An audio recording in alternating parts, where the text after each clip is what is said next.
Apa itu gerhana matahari cincin?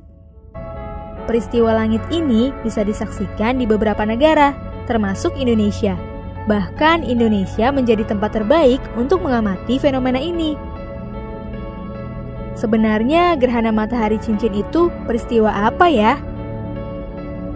Gerhana matahari cincin terjadi ketika bulan berada di antara bumi dan matahari. Fenomena ini terjadi saat bulan menutupi bagian tengah matahari, tapi masih menyisakan tepian luar matahari. Bulan memiliki orbit yang berbentuk oval, tidak lingkaran sempurna. Jadi, ada waktu di saat bulan berada di titik terdekat dari bumi. Ada juga waktu di saat bulan berada di titik terjauh dari bumi.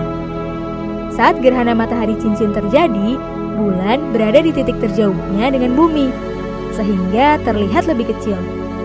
Saat melintas di depan matahari, bulan tidak bisa menutupi seluruh wajah matahari. Akibatnya, tepian luar matahari masih akan tetap terlihat dari bumi dan membentuk lingkaran api. Tepian luar matahari inilah yang jika diamati dari bumi akan terlihat seperti cincin. Maka itu, fenomena ini disebut sebagai gerhana matahari cincin. Nah, setelah melihat proses gerhana matahari cincin yang terjadi, Great Kids akan memberikan informasi mengenai fakta-fakta dari gerhana matahari cincin ini. Penasaran apa saja faktanya? Jangan skip videonya ya. Terjadi setiap 1-2 tahun sekali. Berdasarkan kompas.com pada 9 Desember 2019, secara umum gerhana matahari cincin ini akan terjadi setiap 1-2 tahun sekali, melewati sejumlah wilayah di dunia.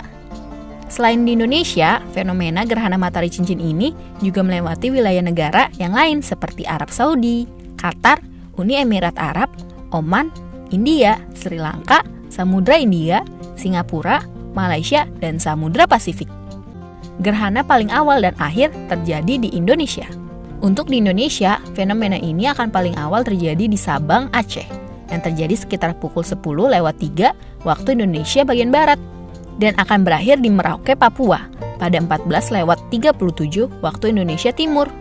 Dan untuk puncak gerhananya, untuk setiap daerah akan berbeda-beda, kids. Untuk di Indonesia, daerah yang akan mengalami waktu saat puncak gerhana paling awal adalah Kota Sabang, yang terjadi pada pukul 11:49 waktu Indonesia Barat. Dan yang akan mengalami puncak paling akhir adalah Jayapura pada 15:51 waktu Indonesia bagian timur.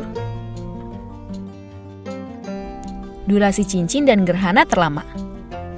Gerhana matahari cincin ini bervariasi saat muncul di satu kota ke kota lainnya. Dan lama durasinya juga berbeda-beda.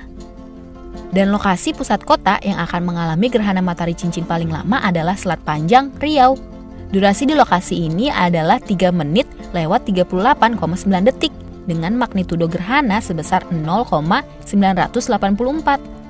Nah, untuk permukaan bumi yang akan mengalami gerhana paling lama adalah Selat Karimata dengan durasi cincinnya mencapai magnitudo 0,985 dan durasi cincinnya selama 3 menit lewat 40 detik. Dan untuk durasi gerhana terlama di Indonesia adalah di Bengkali, Riau, yaitu selama 3 jam 51 menit lewat 24,7 detik. Nah kids, itu dia fenomena dari gerhana matahari cincin yang terjadi di Indonesia. Bagaimana? Sekarang sudah semakin tahu kan